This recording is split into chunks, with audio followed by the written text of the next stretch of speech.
Hey, everybody, we're back. It's 2023. Happy New Year's. I hope you had an amazing holiday.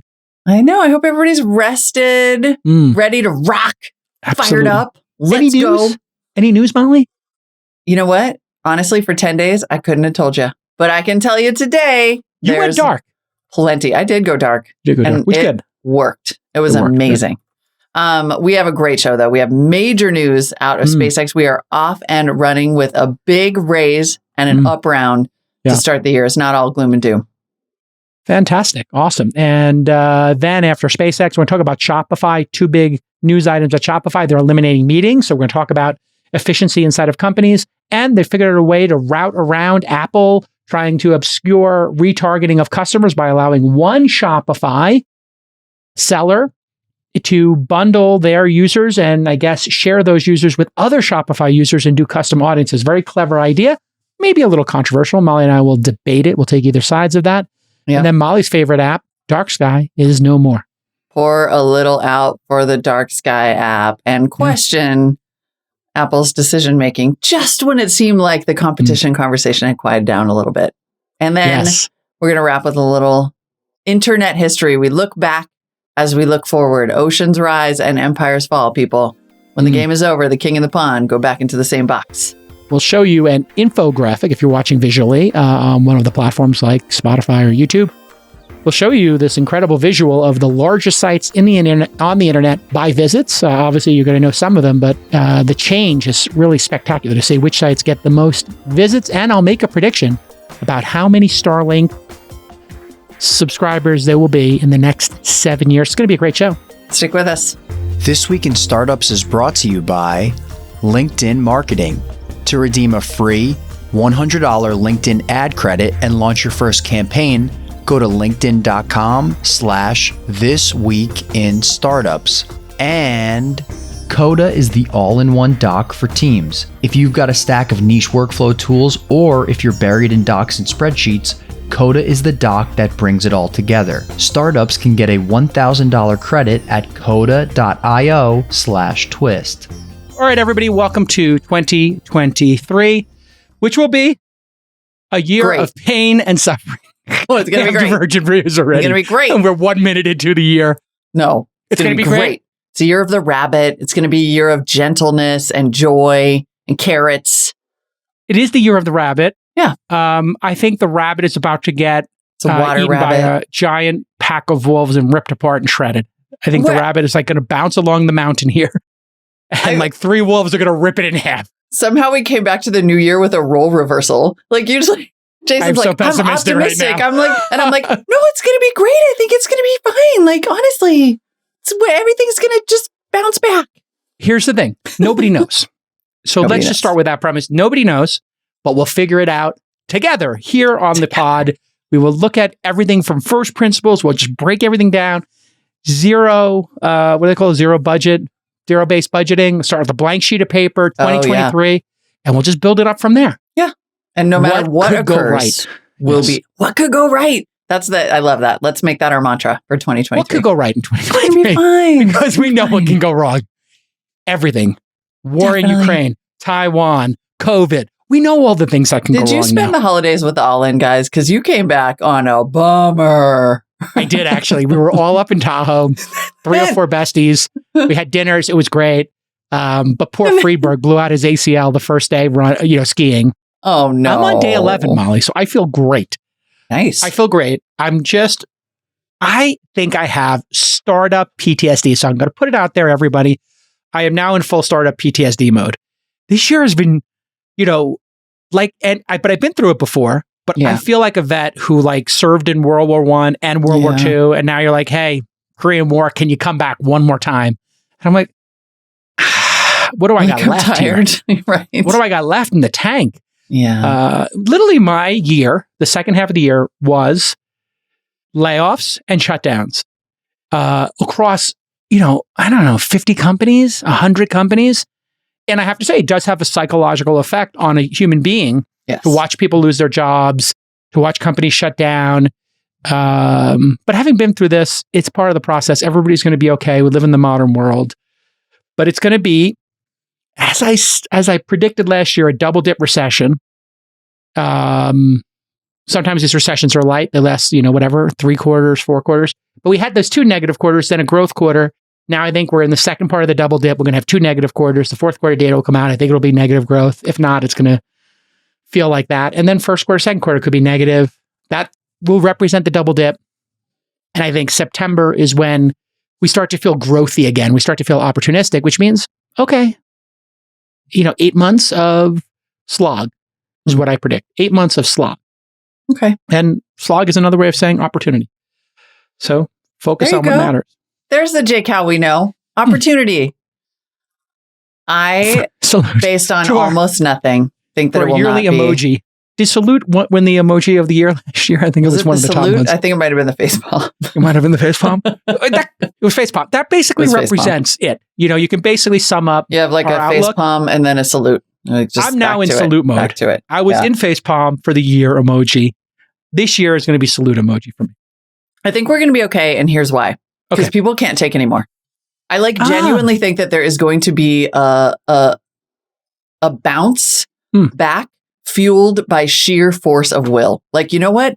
No, I'm not coming from 3 years of freaking pandemic into economic downturn into just like 22 was a GD bummer, all caps. Gosh darn. And I'm over it. Yes. And I, for one, expect my level of over it to translate into financial performance. And I believe that it is going to. I think people are just no, absolutely not.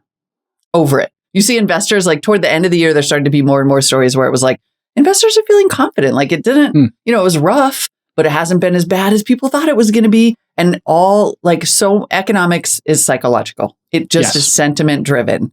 And I really firmly believe that the actual prevailing sentiment right now is nope. I like it. I like this approach. Doing that anymore. I like this approach of sheer force of will. It has to get better. And I mean, listen, there are green shoots happening. Yes. So for all the layoffs that are occurring, I am seeing green shoots. One of the green shoots I'm seeing is some fundings and for some strong companies keep happening. Over the weekend, news broke that SpaceX, which I bought 2. I bought 2. Just kidding. No, I didn't buy 2 rockets. Very well played. I bought 2 Starlinks, one for this house here up in the mountains, and one for my home in the Bay Area as backups. Now you're like, hey, wait a second. That seems like a luxury item. And to an extent, spending $1,000 a year, it's $2,000 incremental, is a luxury item. But you start thinking about my job. When I lose internet, I can't do this podcast. So for $2,000 a year, for me to have a backup Starlink that goes into my unified router, and we haven't figured out how to do this yet, but it should automatically fail over. We don't have automatic failover yet, but we will. Yeah, this is going to be a pretty great use case for me. And then eventually, if Starlink is better than my wired connection, I might just turn off my wired connection. So I feel very bullish about SpaceX because of Starlink. But take us through what's happened here. I think this is a really interesting note because when people hear SpaceX, I don't know that they always associate it immediately with Starlink. And so that's a little bit of what we're going to break down here and why SpaceX is able to raise $750 million right now at a $137 billion valuation with A16Z leading the round. That, by the way, that valuation would make SpaceX more valuable than Salesforce, which is at 133 billion current market cap, Netflix, 129 billion, and Lockheed Martin, 125 billion. This is also, I believe, a slight up round. It's slight. It's about 8% higher valuation than its May 2022 valuation of $127 billion. But it is an up round, to your point, right? It's a green shoot. It's a huge raise, and it is a slight up round. SpaceX had a huge 2022. They raised more than $2 billion in that year, which was 8 days. It's always so weird to talk about that last year, 5 days ago. Again, they were most recently valued at $127 billion in May 2022. Starlink is the investable opportunity here. I mean, that's sort of where that's the secret moneymaker, I think, that people hadn't necessarily realized. And Starlink surpassed 1 million subscribers in 2022. That was fast. That's fast. And then SpaceX surpassed 60 reusable rocket launches in a single year via I did see Elon tweet that, program. And to be clear, just as the standard disclaimer, since most people consider me the Elon whisperer, I have no inside information. Elon's my friend, but I don't have inside information about this. Can you ask him if I can have my own rocket? No, please do not use me. Literally, it was so much better when people didn't know we were friends. Don't you think like a Mollywood on the side of a rocket would be awesome? Can you just ask him real quick? How many can you ask him text to get a day? This was something that happened with Travis a lot during the Uber heyday. And Travis was running, like, hey, can Travis give the keynote at this day? I'm like, I don't know, can he? But here's what I do know.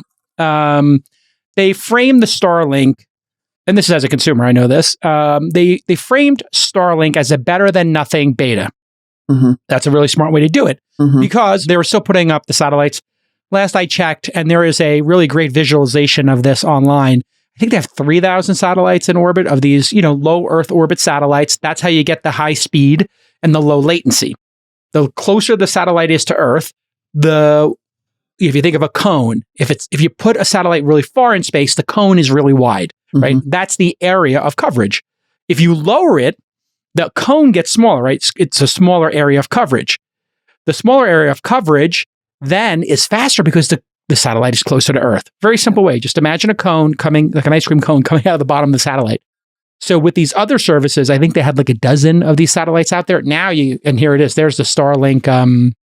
If you're watching this on youtube.com/thisweekend, you can see like the satellite array, and these things are flying through the air, but they're close to the ground, which means lower latency. Latency is the time between when you make a request and it goes to the satellite and back. So it does work perfectly for Zoom, unless your satellite isn't set up perfect, your dish isn't set up perfectly. This is my personal experience, or like there could be weather conditions. I think that can alter it a little bit.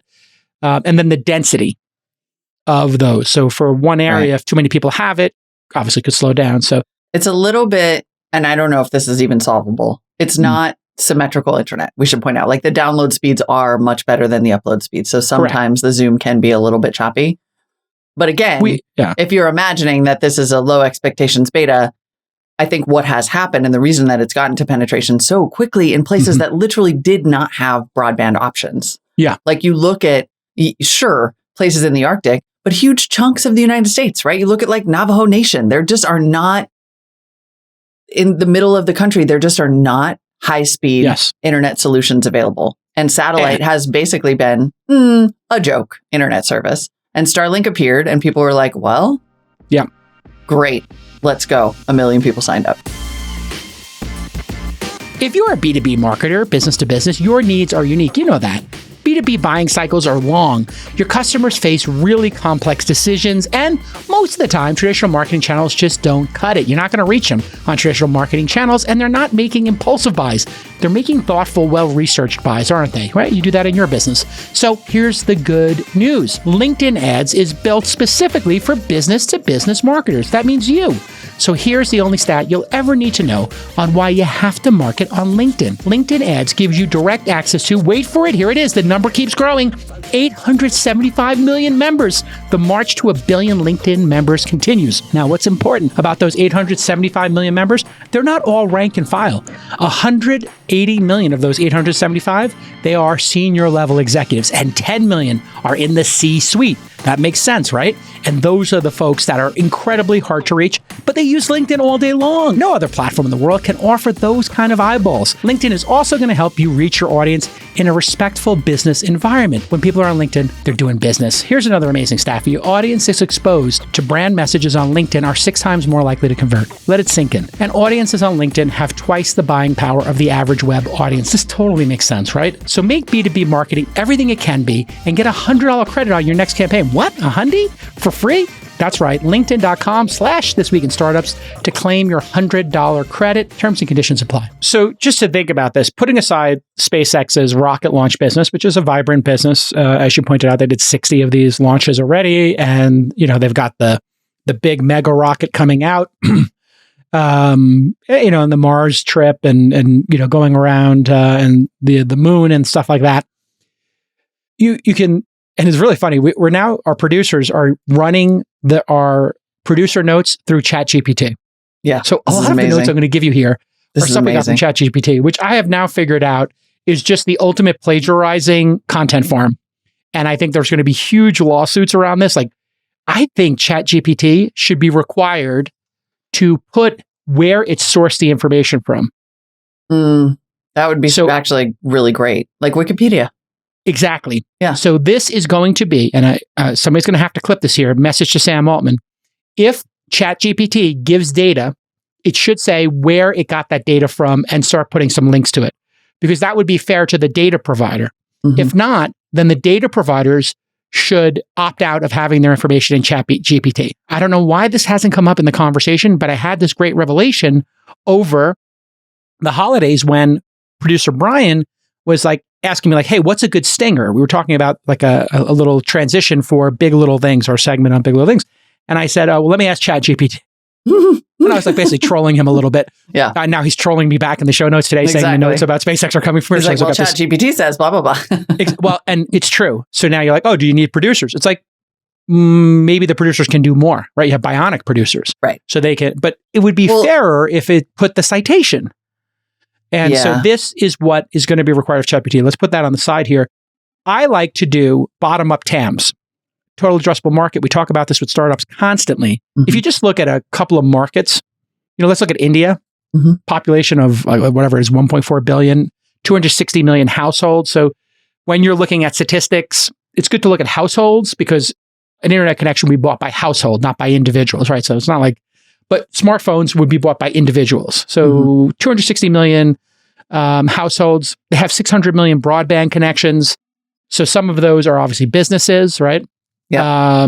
And so you got to think, 10% of, those homes, if they just in India, and they were paying, let's say $45 a month, maybe I don't know, they paid $30 a month, something in that range, let's say $30 a month. You could be talking about 20 billion a year, right? Just in India. Yeah. Because they're not going to pay the same amount. They're not going to pay $90 a month like here, but they probably pay $20 a month. Yeah. So in India, they might be charging $90 a month. I think like, any other service, maybe they'll start at 90, but eventually it's going to have to, if they're going to hit the mass market, be priced for that market.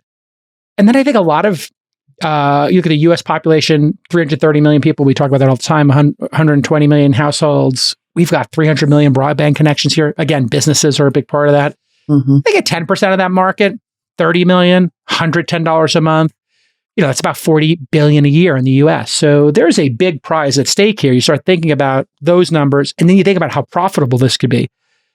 The satellite array, that constellation, is essentially a fixed cost business. You put it up, there's going to be some maintenance, some will come down, some will go up, but there's a redundancy there, I believe.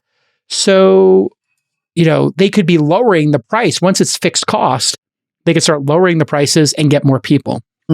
And, just combine markets like that. Brazil is another big market. People forget how big Brazil is. Brazil, US. And India alone. Yeah. India alone, you start looking at hundreds of billions of dollars in potential revenue with just a small percentage of the market. And then, so anyway, let's just stop there. Any thoughts on that in terms of the total addressable market for these services? No, I mean, I think we should go on to this idea of it as supplemental internet too. And the question of does Starlink currently have, all of this is predicated on households. You mentioned businesses. Yeah. Presumably there will be a business offering at some point. When it's business offering now. Yeah. It's business offering now. That exists. Basically. But you can start to do segmented pricing when you have enough kind of critical mass and economies of scale of satellites in orbit.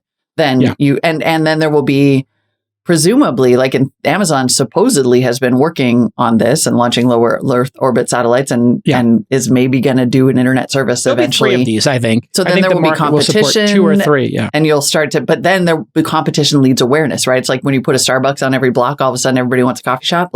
Absolutely. Coffee Bean does better. Rising tide lifts all boats. And that's the moment. The million people who have this are early adopters like us. Yep. And then we're going to go to the early majority. If you can look up the bell curve there and kind of see this, and then you'll have the laggards, right? And for businesses, and to just give 2 comparables here, Verizon and AT&T, their revenue in the United States in 2021, 133 billion for Verizon and 169 or so for AT&T in 2021. And they have other businesses, but they're primarily data businesses. And I think that's what people are seeing here. Now, and it is good to note that even before we get into kind of the other use cases for Starlink, this is just that side of the house. Like, I don't know. I don't think SpaceX has ever revealed the breakdown in revenue, the NASA contracts, for example, versus. So we have no idea how much of the business Starlink contributes, but all by itself. Yes. It's a potentially $100+ billion a year market with 10% of just say the top 3 global markets. And people have been talking about, and I don't think Elon's ever said this, but I've seen tons of people speculating that Starlink would then be spun out and be its own IPO. And then you'd have the SpaceX business, and then you have the Starlink businesses. So there could be 2 ponies inside this one barn. And, that could be amazing. You could make a bet on SpaceX for putting satellites in space and going to Mars. You can make a bet on Starlink just for providing it. The thing I think that people are not taking into account here, because there's a lot of news that's hiding in plain sight. When you do these market analysis, when I do a market analysis, I learned from Bill Gurley and Uber. That was my first upfront seat to me not understanding as an investor or as a human what market size was. And he, when people first started talking about Uber, they were saying, okay, the market size is Lincoln Town cars, what we call black cars, livery cars, the high end, rich people, taking $100 Lincoln Continental, Lincoln Town cars. Then you said, okay, cabs, add to that. Then people said, oh yeah, what about rental cars? Because some people might, when they go to LA, not rent a car and then go full Uber. Oh, then what about David Sachs? He stopped driving his car and he recaptured that time he went full Uber. Okay, he's a rich VC, he's odd. But we had Uber X come out. Okay, Uber X, a young person in LA, a young person in New York who might have bought a car at some point in their life might just go full Uber X. All of those things contributed to the total addressable market that weren't anticipated. Airbnb, you have people taking longer vacations. You have people who are nomadic in lifestyle. You have people taking more frequent vacations. All because, so you can't compare it to just hotel rooms because the hotels still exist in Paris, but all these extra rooms emerged and it just got more travel, longer stays. So here's what people are missing out on. And you'll see this if you just say, like Starlink plus a keyword on Twitter. Do a search on Twitter. Starlink boat, Starlink car, Starlink RV, etc. And you will see people in the wild using Starlink in weird kind of ways. Royal Caribbean and the cruise lines are now using Starlink.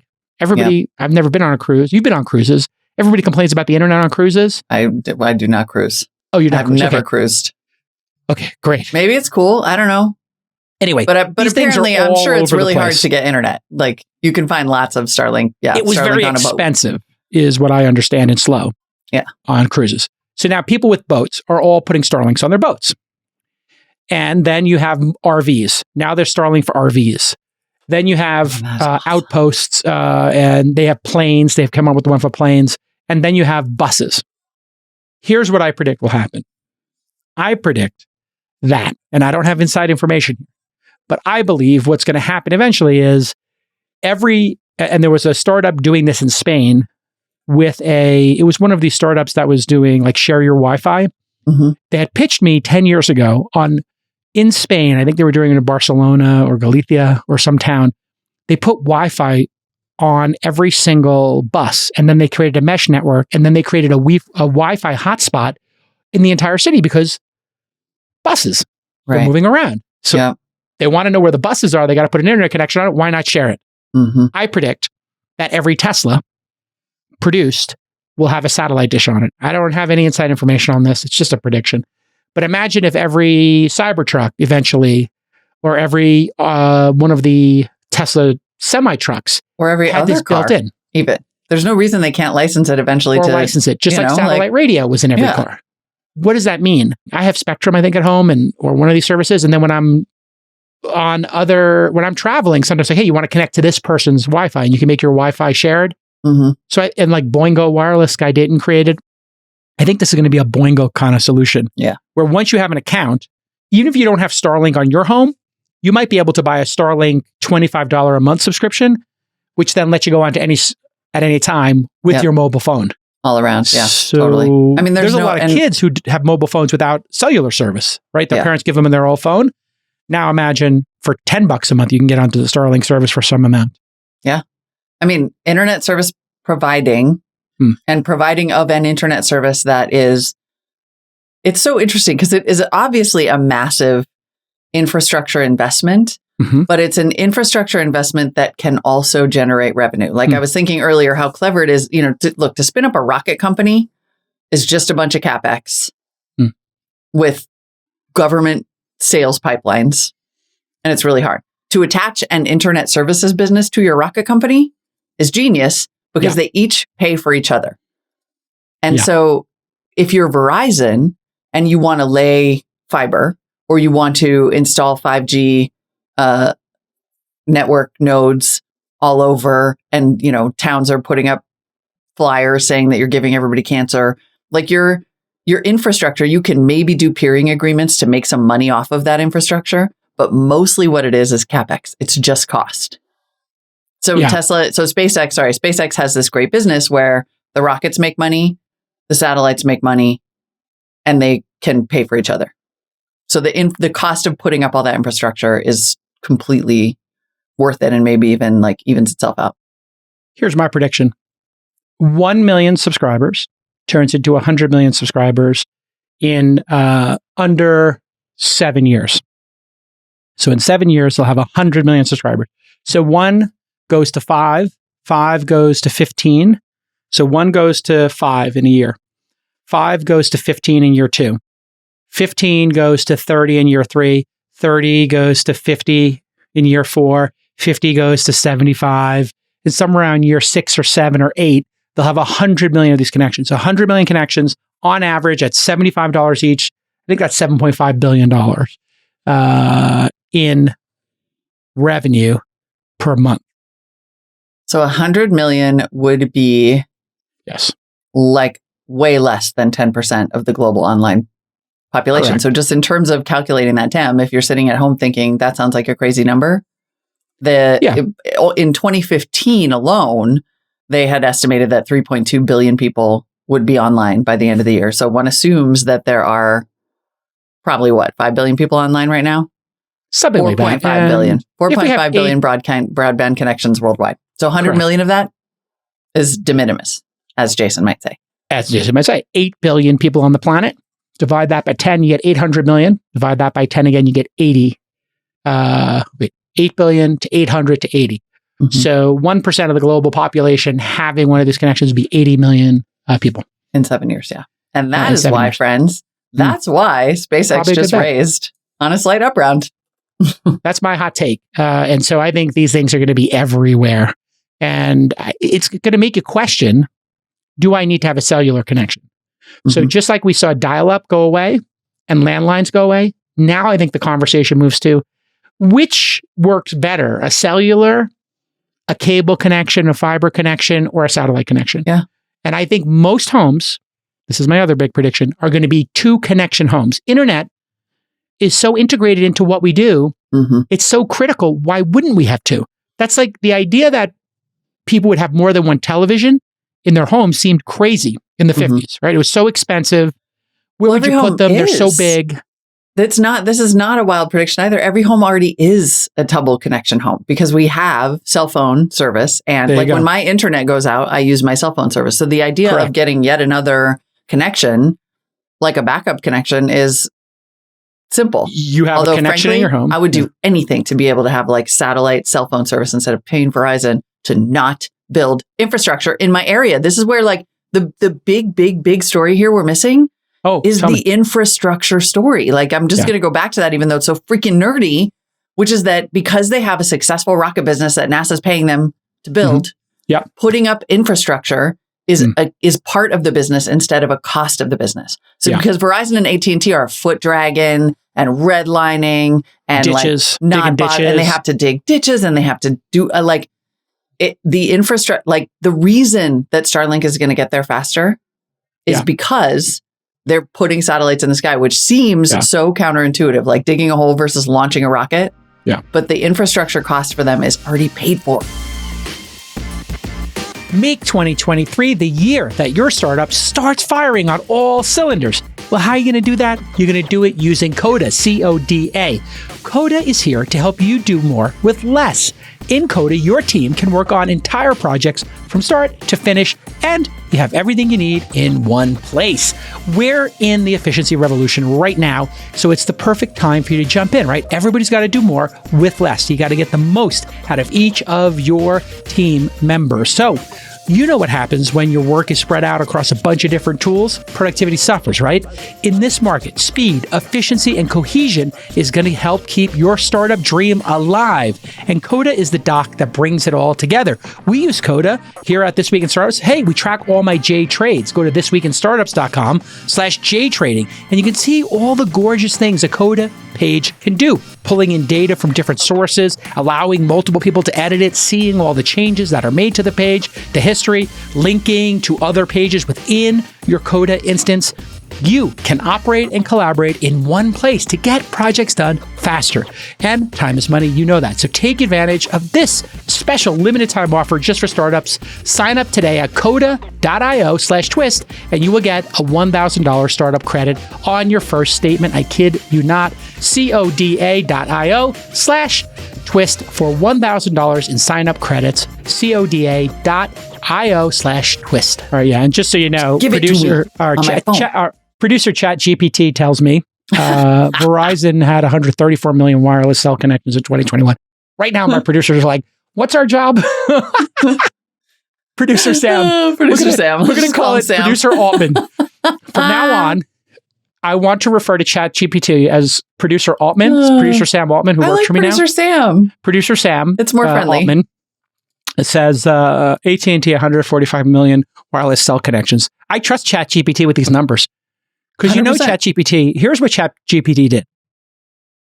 Instead of giving you all the blue links like Google did, you know, and indexing all that data, they're just scraping the data. They just pick the right one. Running it through a processor and rephrasing it, plagiarizing it. This is what I've come to. It's actually not plagiarism. It's a mass plagiarism tool. It's index the world's information, and instead of giving the rightful owner the click and the view, literally what people said about Google. You can go back, you can use Google to go back in time and find the exact same article written about Google when Google launched. Like, oh, if Google's giving you a snippet, it's just plagiarism, but it's not. Well, Google giving the snippet, at least it was the snippet not re-edited. Re-edited is what makes it not plagiarism. But re-edited based on somebody else's work without their permission. It's not plagiarism.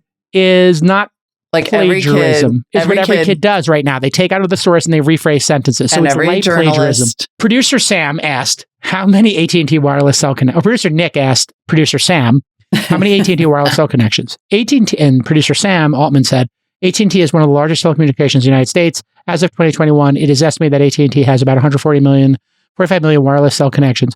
This number is constantly changing as AT&T adds new customers and as existing customers change their wireless phones. AT&T is known as the wide area coverage.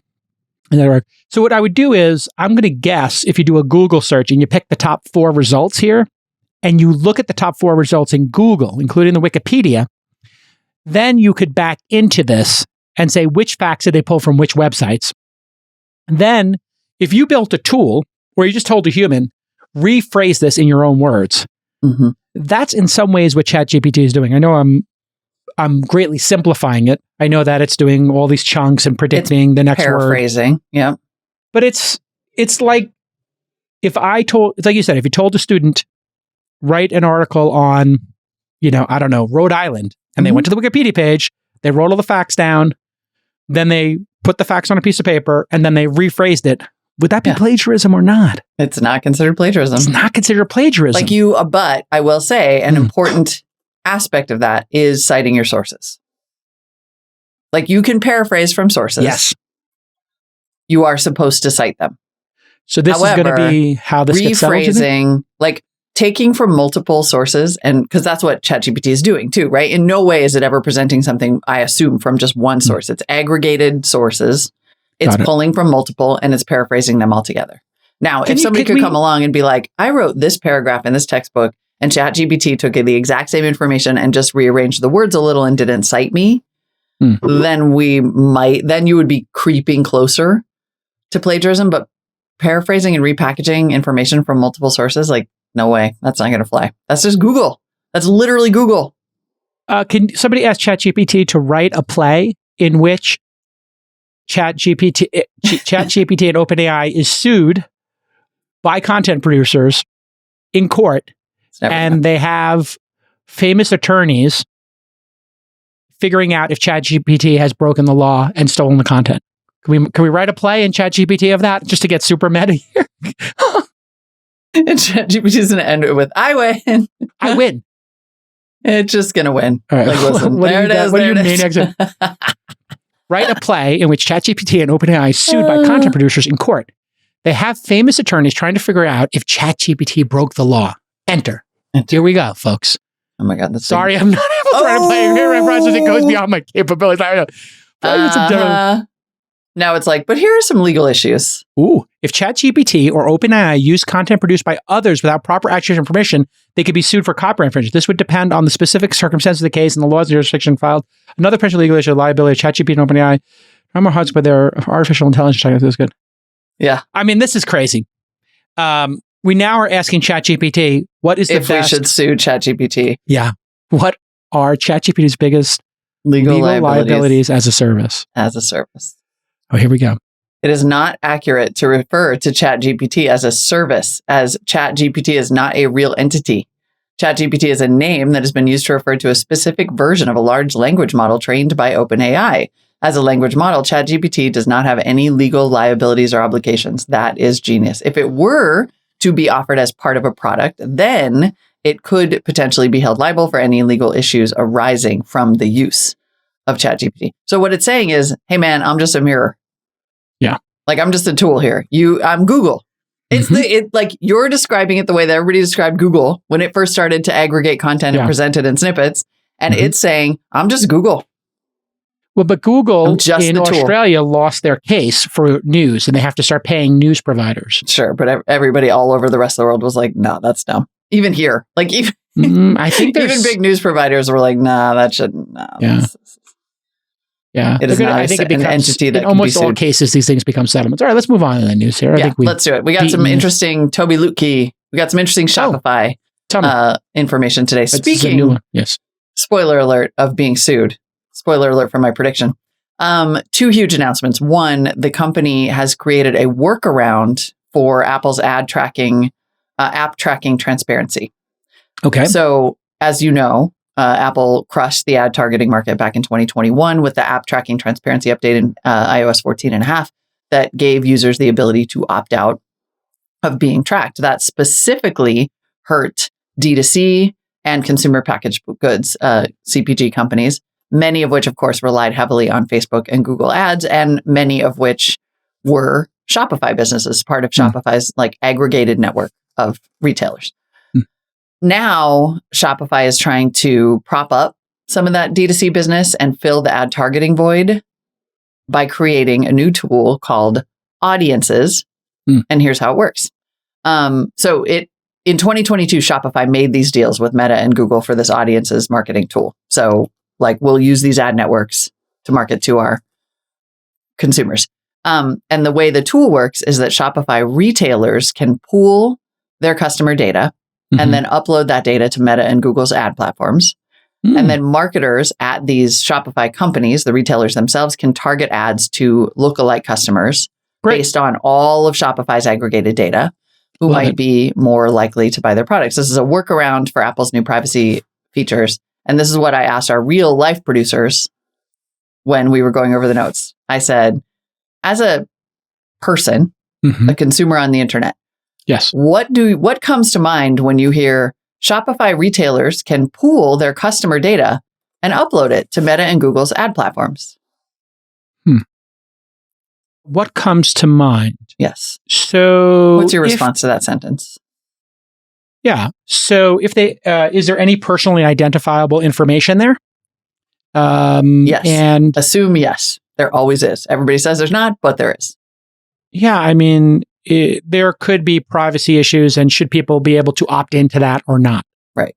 So there is some data you said privacy a much issues nicer here. Version of what I said, which is what the frig is happening here? Also, you are going to get a phone call from Margaret the Vestager over at the European Union because consumers who bought at one Shopify store did not expect. No way opted in to having all of their data aggregated with every other store and uploaded to Google and Meta. I would say, as a Shopify shareholder, my interpretation of this is brilliant. Yes, and that too. I think users will appreciate getting more targeted ads. As a shareholder at Shopify, I'm all for this. I mean, possibly correct. It's another one of these issues where people opting into it is the issue. And so, yes, consumers, it better say in a terms of service somewhere that we have the ability on Shopify's platform to use your information to target ads to you. And if it doesn't say that in the terms of service and consumers are not aware of it, they just need to make that people super aware of that. It's very much like this Shopify checkout or the other checkout services. If consumers opt into it, where it's in the terms of service, and then you go to the next Shopify store and you don't have to put your credit card information and it knows who you are and you log in and it's all good. Yeah. It's a feature and it's fine. And so this might require everybody to re-opt in kind of situation. I'm going through this to a lesser extent. Like we moved off of one email service provider and we started these Substacks because Substack is free and it has a network effect. So I was like, okay. And it has the chat feature. So I was going to give it a shot and I don't have to pay for my email services anymore. When I did that, I had my team run all the email lists through like a third-party software, which was really impressive. There's third-party software right now that will tell you, hey, these people are known, these email addresses are known to complain about spam. I don't know how they get that information. These are dead emails. They kind of basically give a health check. And so I have like Jason's list, which is a 15-year-old list. And I got to take off like, I don't know, of the 70,000 people on, I took off like 20,000 people.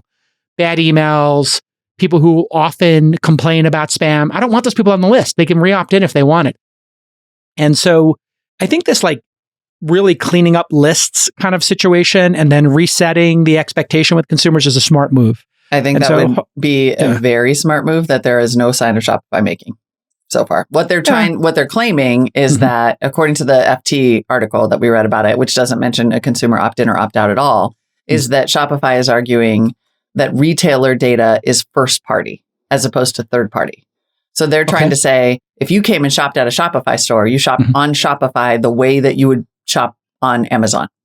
Got it. And so we are allowed, even though it's an aggregated network of retailers, as opposed to like a direct service itself that also includes an aggregated network. Now, that's a fine slicing, right? It's a fine argument. It is, I'm just going to say now, a big mistake not to make a lot of noise about consumer opt-in or opt-out about this. And by mistake, I mean the kind that the EU calls about you about. Like, it's just an own goal. You basically, have to think about jurisdiction as a startup, and it's clever. I mean, if the counter argument would be, or like a parallel argument, just trying to think, I always try to think intellectually, honestly. As a shareholder, I'm conflicted. Right. Intellectually, honestly, if I visit a WordPress site, let's say mollywood.com. I don't know if you, sorry. That's not a good site to go to. Don't go to Mollywood. No. What is your domain name? The Molly. If you go to the Molly, please don't go to Mollywood, Doug. Nobody goes there. We had this discussion 10 years ago. If you go to themolly.com, you can get the greatest MDMA therapy you ever wanted. Somebody's going to offer you. I just took the website down, and when is somebody going to offer me a ton of money for it? Because I'm ready. I think they will. I think themolly.com is going to be an MDMA couples therapy website when this becomes legal. I'm accepting offers next year. So what I think will happen is, like, if I went to calicanis.com, I went to themolly.com, both are hosted on WordPress. Would it be cool for us to have an expectation that because we both use the same platform to host our content or our shop, that we had a terms of service with it? I don't know. It's a sort of borderline issue. It's tricky enough. Here's the thing, right? If it's gray in the environment we live in now, if it's gray, don't try to fudge it. That would be my advice to Shopify is tackle the privacy implications head on. Sure. Give people, I understand that giving people the opportunity to opt out is similar to the app tracking transparency thing in the first place. But what the app tracking transparency thing signaled in the first place is the end of this kind of mashugana. Yes. Because it is being cracked down upon. So you don't want to be on the wrong side of that. Yeah. They're going to just have to make this clear. That's fine.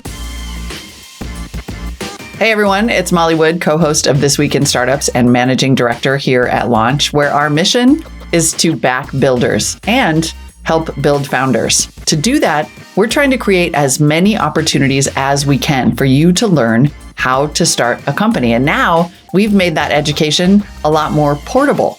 Founder University Podcast is a short form video podcast for founders to learn tactical advice from other founders and operators. It is for you. It's for startup founders, startup executives and founding team members, and even aspiring founders with an idea or who are trying to build an MVP. The format is super consumable. It's 10 to 15 minute tactical talks with the goal of being able to implement what you just learned right away. Along with the Founder University podcast, we also have the Founder University blog, founder.university/blog, where you can get the same tactical advice in written form. Here's some of the content you can expect from the podcast. How to write investor updates. This is crucial. How to find a co-founder, how to design loved products, how to acquire customers on social media, how to build an email campaign. I mean, we're talking the literal nuts and bolts of building and running a successful company. Learn more and subscribe at founder.university/podcast. But there was also this thing about meetings.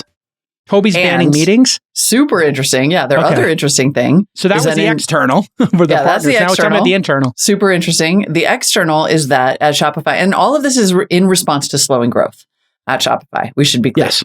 So much like every other company, they're saying, okay, we're looking for ways to get more efficient in 2023. And one of the ways that we're going to do that is no frickin' meetings. So they said, friend of the pod and Shopify CEO Tobi Lutke sent a company-wide email detailing its new policy around meetings. All calendar meetings with more than 2 people have been eliminated. Oh. One-on-ones only. No meetings can be held on Wednesdays. Love it. Meetings with 50 plus employees will get shoehorned into a 6-hour window on Thursdays with a limit of 1 a week. And employees are encouraged to decline meetings and remove themselves from large group chats. According to Forbes, Shopify expects to eliminate 10,000 calendar events company-wide. As you said in the early part of the show, when we were debating like 2023, like this is part of we have to be more efficient.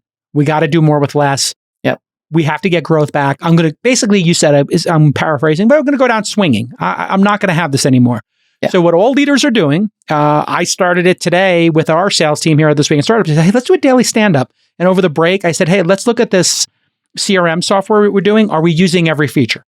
Mm-hmm. So if it's going to take twice as long for a sales team to sell half as much, how do you counter that?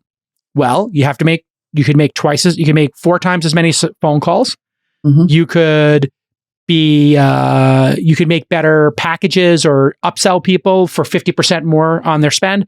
You got to come up with some system to counter a slower market. Mm-hmm. And this is part of that. He's saying, hey, he downsized the company already. Now he's saying, instead of laying people off, or hiring more people, what if I just make everybody 20% more efficient? And what I'm hearing here is more like less reactivity and more work. How much of our jobs are responding to email, responding to Slacks, as opposed to time boxing and saying, I'm going to spend these 2 hours finding companies to email to invest in. I'm going to spend this hour, emailing people to come on the show. I'm going to spend these 4 hours making clips that grow the podcast, whatever your business is. Time boxing. And we did a Founder University episode on this. We've talked about it ad nauseum on this podcast. Mm-hmm. Everybody in your organization this week could become 10% more efficient. What that means is, if everybody this week could be 10% more efficient, not adding hours, adding efficiency, if you've got a 20-person company, you just hired your next 2 people, or you didn't have to lay off your last 2 people. Yeah. So this is what everybody has to do. Esprit de corps in a down market, get together and say, in your company, what's slowing us down? Right. Endless meetings. Look at your calendar. And I did a calendar review in November, December with some folks, and I was like, wait a second, this important person is doing customer service stuff when they could be doing phone calls with LPs for Fund 4, Launch Fund 4. Okay, let's get that off of this person's plate and move it on to this person's plate who gets paid a third of what that person gets paid or whatever it is to, move this stuff around. Yep. And be more efficient. Great job, Tobi. It's interesting too, because meetings, I mean, I think this is addition by subtraction in the best possible way, because the way that you get to efficiency is 100% about editing. Yeah. And he said, was quoted as saying the best thing founders can do is subtraction. Everybody knows that they have too many meetings, especially at a big company. Ugh. At a big company, there are so many stupid meetings where at least half the people who are in the meeting don't need to be there. Mm-hmm. And it's just a time suck. And to take that away means that people don't have to work from 6 to 8 p.m. because they just got back 2 hours that they were wasting. Yeah. Like, this is great.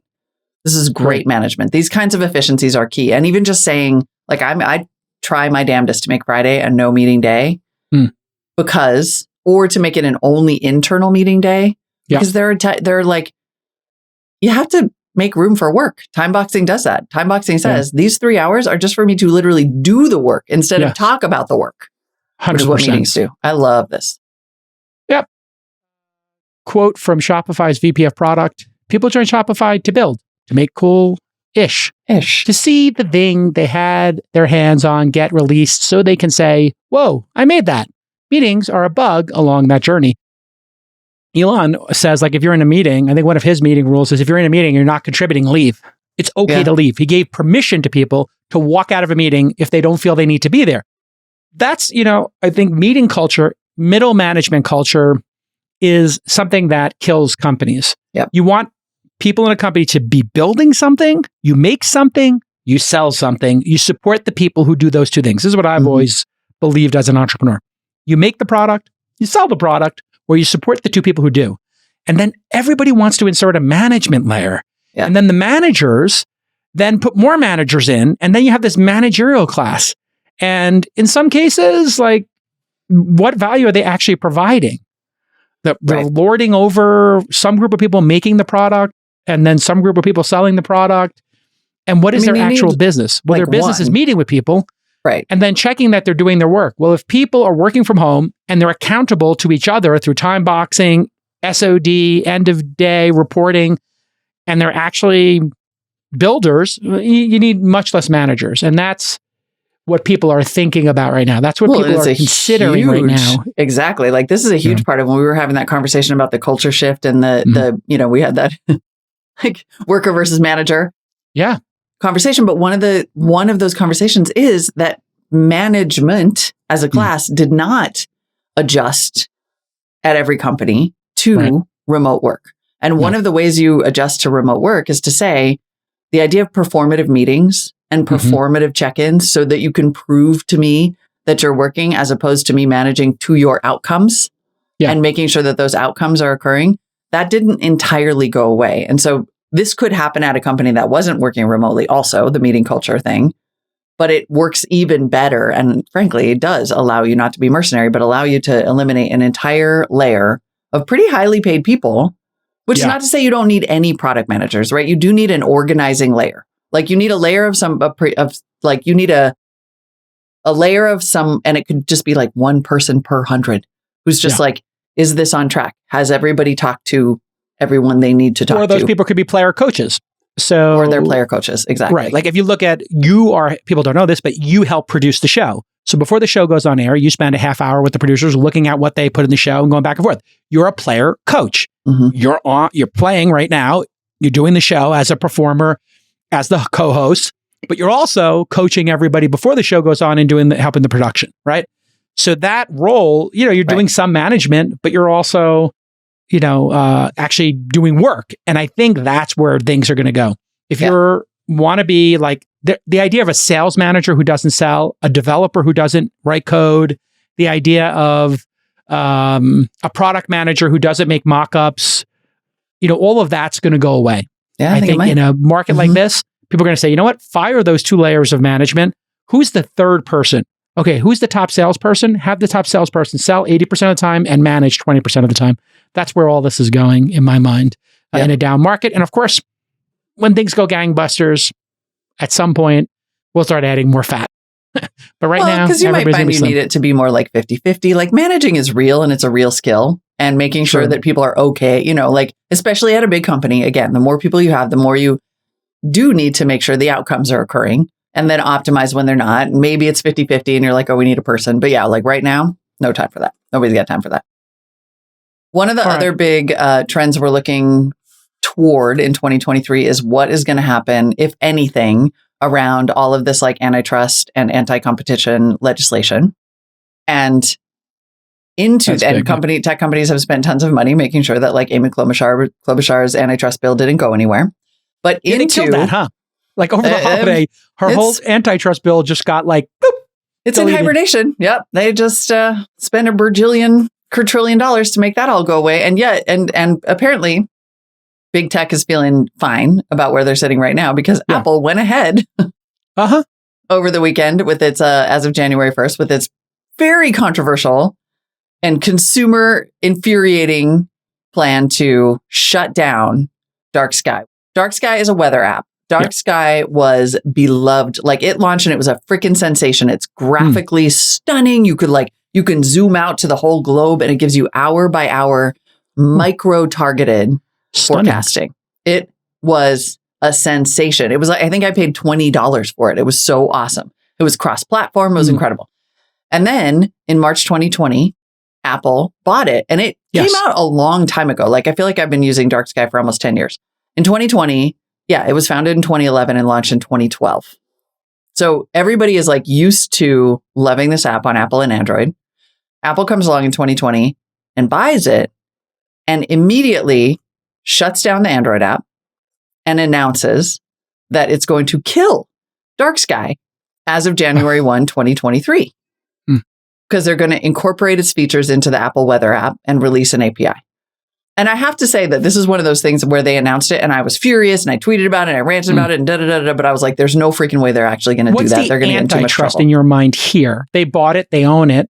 It's anti-competitive because they caught and killed a competitor. Catch and kill. Yeah. It's anti-competitive. So explain that to the audience who might not understand the concept here of why this feels underhanded.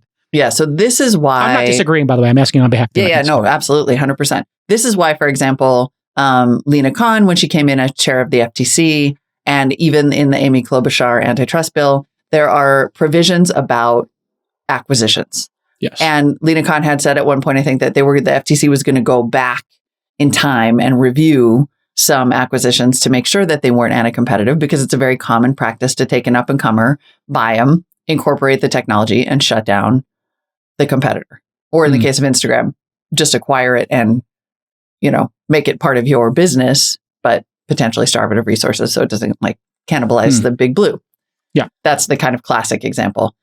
This happened. So this is like a situation where Apple has a default weather app of its own. Bought Dark Sky, which was a huge competitor, literally removed it from a competitive platform, Android. Yeah.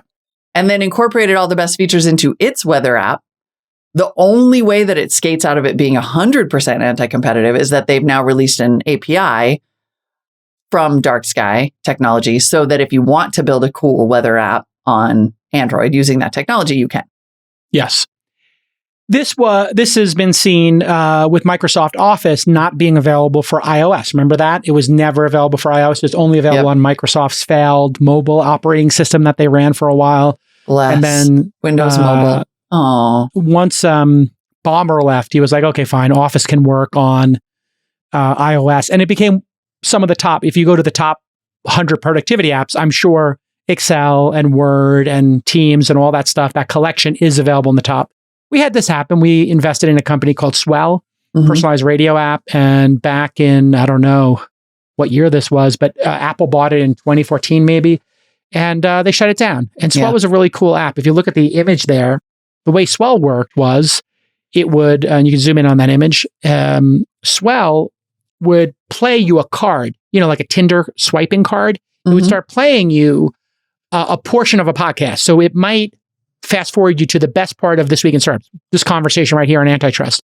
And if you listen to the antitrust section, it would know, hey, you listened to this content. Now, when you swiped, Molly, when you got off of it, or you thumbsed it up, or you bookmarked it, that would give it some signal. It would show you more of that.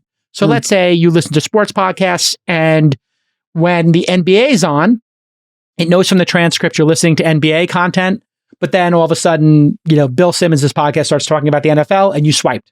Okay, it knows you like NBA. It knows you don't like NFL. You jumped off NFL. Wow. Then it knows, you listened to the Knicks and Lakers, but you didn't listen to the Warriors and the Trailblazers. It just starts learning, and it presents you with, deep cuts into podcasting apps. And I think the reason Apple Podcast app is so much better now, remember, it was like kind of you were in iTunes and you were kind of, I guess I can't use the word ghettoized anymore. What's the term I can use so I don't get canceled? You were... Did I say ghettoized? You were sort of segregated. Like ghettoized. I don't know if that's super cancelable. Yeah, we're not really. We're not allowed to use ghettoized. It's not like cancelable, but it's not ideal. Okay, so it's problematic, but not cancelable. Problematic. There we go. Got it. Okay, so can somebody please tell me a word I can use when I say they ghettoized it? They put it in the, they sidelined it. Sidelined it. Perfect. Okay, so they're not as good as ghettoized, but okay. No, it's not. We'll get there, folks. We're going to get there together on language policing. They it. They made it like not a main character, side stage. There's got to be something good. There's some way for Brian's asking Sam. Ask ChatGPT. Yeah. What is a word for ghettoized that JCal can use so he doesn't get canceled? Yeah. There we go. Mm-hmm. Thank you, Sam Altman. Thank you, Sam Altman. Sam some synonyms could include, I said segregated. Yep. Isolated, quarantined, confined, or restricted. Quarantined? Might get canceled for that too, maybe. Oh, you would not. People might feel I'm being cavalier about COVID and then cancel me for that. Anyway. If they do that, that's absurd. We can, Where's the absurd line? There can, in fact, have layers. We can have layers. Policing speech. Okay, let's move on. You do it way more than I do. I do it because I think it's hilarious as a bit. Okay, moving on. Oh, my God. This is lame for Apple to do this. They should be self-aware. It's a bad look at this time. It's a bad look. It's the same. See, what Apple does is they do this until somebody smacks their wrist. Right. iMessage is still not available on Android. App Store is still not open. You could sideload app stores onto Android, I understand, right? You can have different ones. You can. Mm-hmm. You couldn't have the iBook, the Audible issue on Apple. Mm-hmm. Apple abuses their monopoly position until they get their wrist smacked, and they push it as far as they can, and then they pull back. Yep. My understanding is Apple is going to start letting people... This has been a rumor that's going around that Apple is going to allow other app stores soon, which I think is great. Yeah. And I think if all the video game companies get together and they all make their own app store, or Facebook, Meta, plus the video game companies create an alternate app store, I think that'd be great for Apple. It'll make Apple look magnanimous. And I'm not going to download stuff from some third-party app store. Why am I going to do that as a consumer? Well, that's the thing. Exactly. I'm going to keep using Apple. I want their... Yeah. But if I want gambling apps, Apple doesn't let me use gambling apps, right? Wagering apps, poker apps are going to be, or some crypto apps. They treat every customer like a 15-year-old or a 14-year-old. Right. Adult apps. 12-year-old. Yeah. Right. Like, or more adult themed apps, I guess, might not be allowed there. So, yeah, I mean, it'd be like a... It's an interesting, what I think is interesting about this move. The quarantined area. There. What I do think is interesting about this move is that they went ahead with it. To me, it shows some confidence that they're not going to get their hands slapped right now. They've spent a long time, they killed the Android app a long time ago when maybe people weren't paying that much attention. They've spent a long time integrating the API into the existing weather app. And unfortunately, I'm with all the other Twitter users who are like, yeah, but it still sucks. It's all form over function. It's too slow. It's too graphical. It's too hard to see multiple locations. It's just bleh. It's not for you. You want the Power app. What this does is I've been using for a decade. Here's all you have to do. This is an opportunity for some group of founders to make a cross-platform, gorgeous app again. They already have. So go find people who worked at Dark Skies. As a matter of fact, let's do that right now. If there are a group of employees who previously worked at Dark Skies who want to restart it, email molly@launch.co. Pitch them on coming to our accelerator. We'll give you $100,000 to to evolve. Well, there's an app called Carrot. I mean, you never use Dark Sky, so you don't know. But this new app called Carrot is a literal clone, except with more personality and games and stuff. So it's already it's happening because the API is out there. Yes. But to me, it bespeaks some confidence about the current the competition crackdown landscape that Apple's we're going to go ahead and kill it. Apple will push the envelope until somebody wrist slaps them. When they get wrist slapped, they'll respond. And what they do is they push it so they can, and all companies do this, they push the envelope, they build their moats, and then when the moat's fully entrenched, then they let things happen that are, they open their system up. They did it with browsers. Remember, they banned Dolphin browser, Opera browser, Firefox. You couldn't use those on iOS. You could only use Safari. Yep. And at a certain point, people started shaking the cage and rattling and wrist slapping. And then finally, like, okay, now you can have it in I think it was probably year 5 or 6 of the iPhone. They let people have browsers. Right. They did the same thing with Interop. They did the same thing with Audible, right? Now you can buy credits on Audible and then buy books, Totally. I honestly think that the other interesting look, this might not be the world's biggest outcry. I just did a hashtag search. It's like 444 tweets in the last hour. So it's not the hottest topic on the internet, but people are very mad about it. Mm-hmm. It also seems kind of adorable that Apple doesn't seem to get that the weather is kind of a big deal. Yeah. Like, people are legit weather nerds. Anyway, yes, you're absolutely right. There's a whole group called Snowpals and snowpals.org. Mm-hmm. And what snowpals.org is I think, there's I have a couple of these snow trackers. And so it turns out the whole ski community, there are a bunch of meteorologists who will make custom, more granular, so to speak, predictions for snow, for mountains. And they do it for Tahoe, they do it for Utah, they do it for Hokkaido, wherever. And they've made a little pop-up business out of it. So these specific meteorologists are now essentially having their own Patreon, Substack, subscription services and apps. And, they'll make a couple of $100,000 a year, $100 at a time, get 1,000 people to subscribe, get 2,000 people to subscribe. And you can get for $50 or $100 a year, real-time reporting, because the reporting on snow matters. Yes. I have cameras on the mountain, which you see behind me. Yeah. Surfing has it. There's one for surfing. And so, let 1,000 flowers bloom. The smart move would be, and this would also be a little anti-competitive, would be for a Google to copy that model and then in their weather reporting have more granular services. That's actually the direction they should be going. If I type in, there's one for surfing. Well, and that's what Apple should be doing. Apparently, those same people have a surfing one called Magic Seaweed. If you want to be anti-competitive, then make a better product, right? The hallmark of you being anti-competitive is when you then integrate these services into a crappier product. The weather product is crappier when it actually could have become the flake by flake snow tracker or the built-in surfing predictions based on your interests and where you like to surf. But no. They just made a crappier thing and they killed my favorite thing. You don't go around killing something that's been around for a decade just to be a D. Ugh. Yeah, it's lame. It's lame when they kill stuff. I mean, I get it. I think they gave you 10 years. That's enough. No, they got your 10-year. They should just give you a warning. How much warning did they give you? A year. Oh, they gave you a year. Mm-hmm.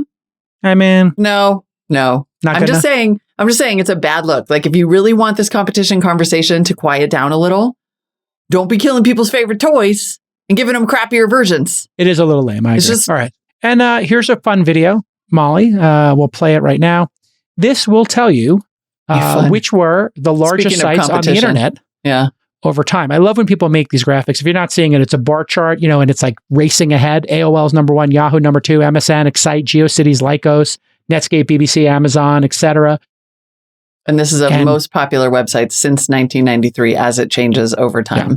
Speaking of competition and how... And you see Yahoo runs away with it when broadband happens, and AOL starts shrinking when broadband happens. That's what happens in 1999, 2000 is the 2001. Broadband impact. That's when all those Yahoo people, every meeting you had with them, they were so cocky. I'm just saying they were so cocky. Yeah. They were well, we have a fire hose of traffic. What do you have, loser? Yeah, and then all of a sudden, around about 2005, AOL bought it. Here comes Google. Oh, damn. Here comes. And then comes Google. Woof. Racing ahead. Wow. I can't wait till YouTube and Facebook show up. MySpace was up there. Now MySpace is falling. Yahoo makes a little comeback around 2008, and there's YouTube just and then Facebook. Up. YouTube and Facebook coming in. And at some point, we'll see Twitter in here. Here comes pride in the backseat. Wikipedia also getting listed at the top of Google.